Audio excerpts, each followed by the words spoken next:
All right, folks, welcome back. Let the debate continue in your part of town, but we go ahead. Our job here matters. The next story, ordinarily speaking, pricing policies help companies and traders make sure they remain profitable and give them the flexibility to determine appropriate pricing.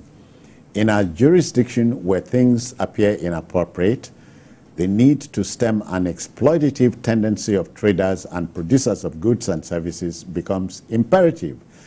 The Federal Competition and Consumer Protection Commission, FCCPC, has jumped into the fray by giving a 30-day moratorium to traders and other market stakeholders involved in pricing to crash prices of goods.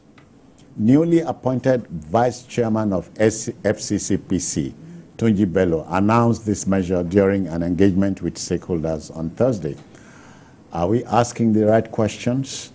First, let's take this report. Come with me. Representatives from various product and service agencies across Nigeria gathered at the call of the Federal Competition and Consumer Protection Commission. The Executive Commissioner of Operations condemned the current market prices as unacceptable and misleading. He says under the FCCPC Act, business owners found guilty of price fixing could face fines or even imprisonment. The Act that establishes the FCCPC, that's the FCCPA 2018, gives us the powers to do what it is that we're doing and to call people to order. You can go to jail for doing what you are doing. The Executive Vice Chairman and CEO of the FCCPC, Mr. Tunji Bello, revealed that recent surveys conducted by the Commission uncovered troubling trends. Just few days ago, at a popular supermarket in Texas, United States, revealed that a fruit blender called India is displayed on the shelf at $89, roughly about 140,000 naira. The same product made by the same manufacturer was displayed at a popular supermarket at Victoria Island in Lagos at Naira 44,000, Naira 99. The floor was then opened for responses, with exchange rates and custom duties being highlighted as key factors driving high food prices. I let some people, especially in the north, pay to these bandits to come and cultivate. As we all know, that exchange rate is very common, everybody knows. Additional assurances were given to strengthen consumer protection and confidence. This is on top of it. If there is low duty on those imported goods, it means the price of imported goods, you producers, local producers, cannot compete with the international market. Association heads of various groups in Nigeria have voiced their concerns on the challenges they face, and with the Consumer Protection Agency clearly drawing a firm line, the challenge now may be for these groups to find a balance where the rights of Nigerians are continually protected amidst economic hardships. Uloma Oyemachi, TVC News, Abuja. Many thanks, Uloma. Yeah, thanks to her. Yeah, Dr. Price fixing dynamics. It's a big issue in Nigeria.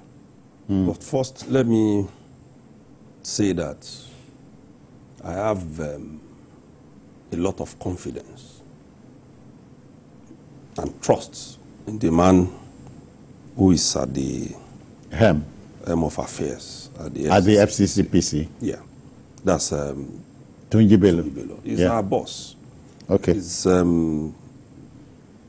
credible, noteworthy journalist. Those who came from the Concord of old and did... Concord of yore, as they say. Yeah, and did good journalism. We saw him here in Lagos State as Secretary to the State Government. But where I loved him the most was when he was in charge of the Ministry of the Environment and Water Resources. We saw a lot of sense in Lagos, and we saw that at that point, there was no man who was above the law.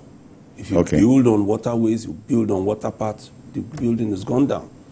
And that's why it's good that a man like Tokunbo Wahab has been chosen to replace him in that ministry. He's carrying on with what the foundation he has laid. Okay.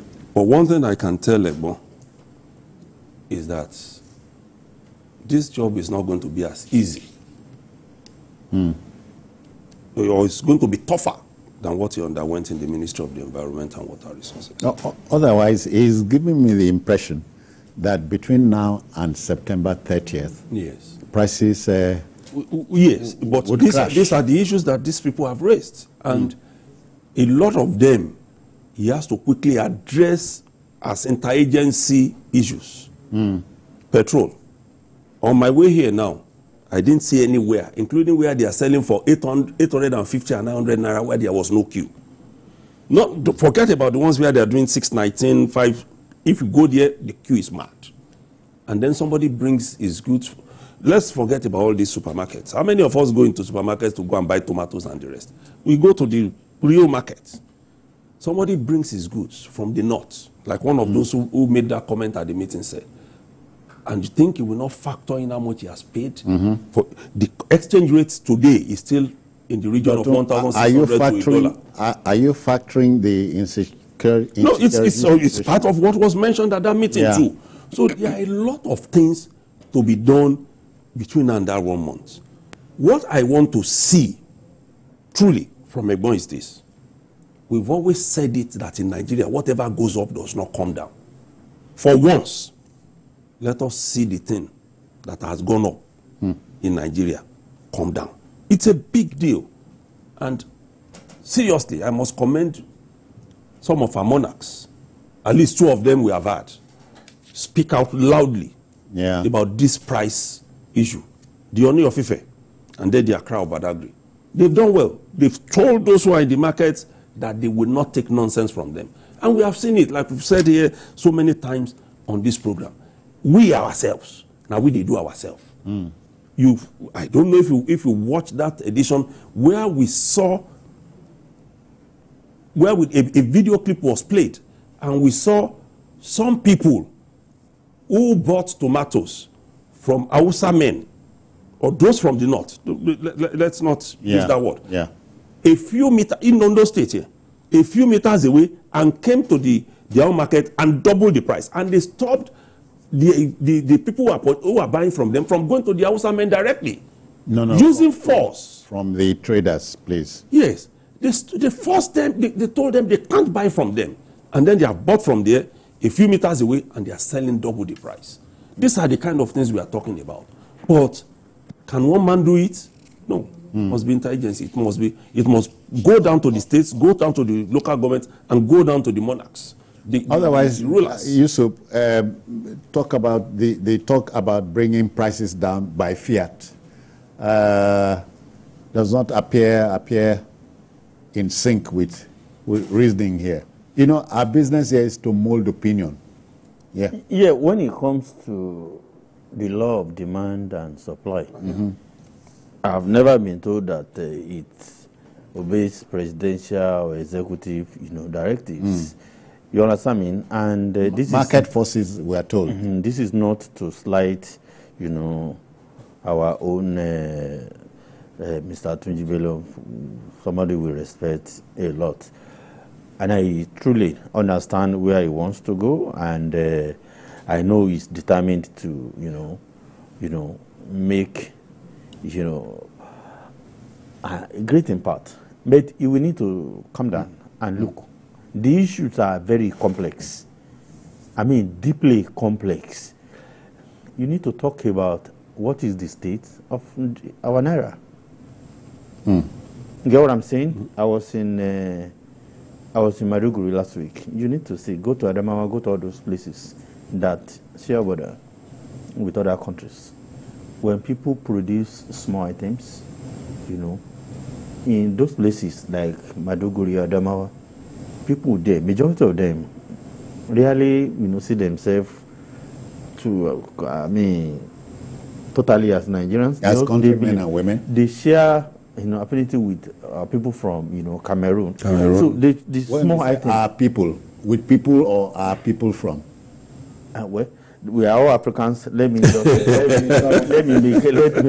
our people from Cameroon and Niger Republic. So when you produce your own quantity of tuber, tomato or whatever, and you go over there, it makes more sense economically, because CFA, which used to be a sorry to use that word, worthless, currency compared to ours, is now like no. Let me please don't break my tone. Today, so but we that were using it before, that is the way we. So today, how does the naira, stay side by side with this currency, your weaker currency of old? Yeah. If you go to other places, please, if you go to other places, if you want to solve this problem, let's go to the root, please. If you want to solve this problem, you need to think about a lot of things. He said security, which is a big deal. Insecurity. In Maiduguri, their main job is farming, and they have a fertile, land that state alone can feed the country. Rice, fish. There are fish in that place, but today they are able to do that. If you go to places like Benue and other, we need to start producing, we need to start farming. That is endangered now. That's one. I talked about exchange rate. It's a problem. The president has done a lot of good things by removing tariffs here and there on certain things. Fine. How much of implementation of it is being done? I'm not too sure. A lot is happening that one. That is another one. Yeah. Then recently, just as Dr. said, some of our monarchs, the great Ewi of Ado-Ekiti, in Lesha, the Owa, if you go the old Accra of Badagry. Recently, we deployed men to those places.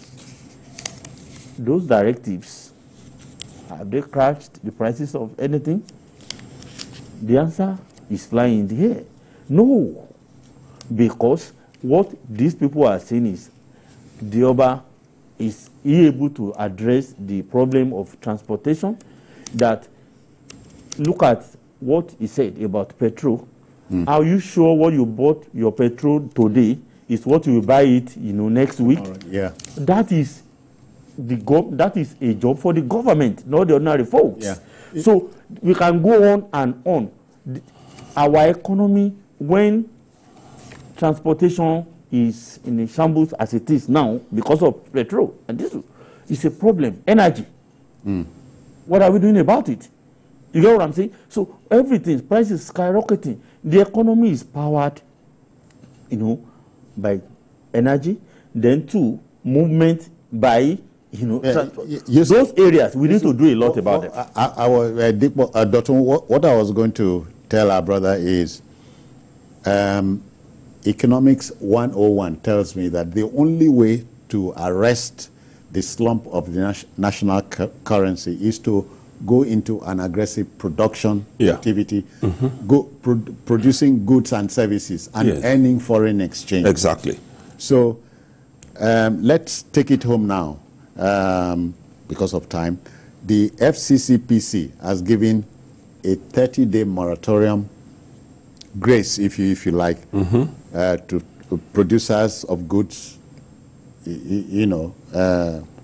to adjust their pricing, But to have an appropriate pricing, we must look at the factors of production.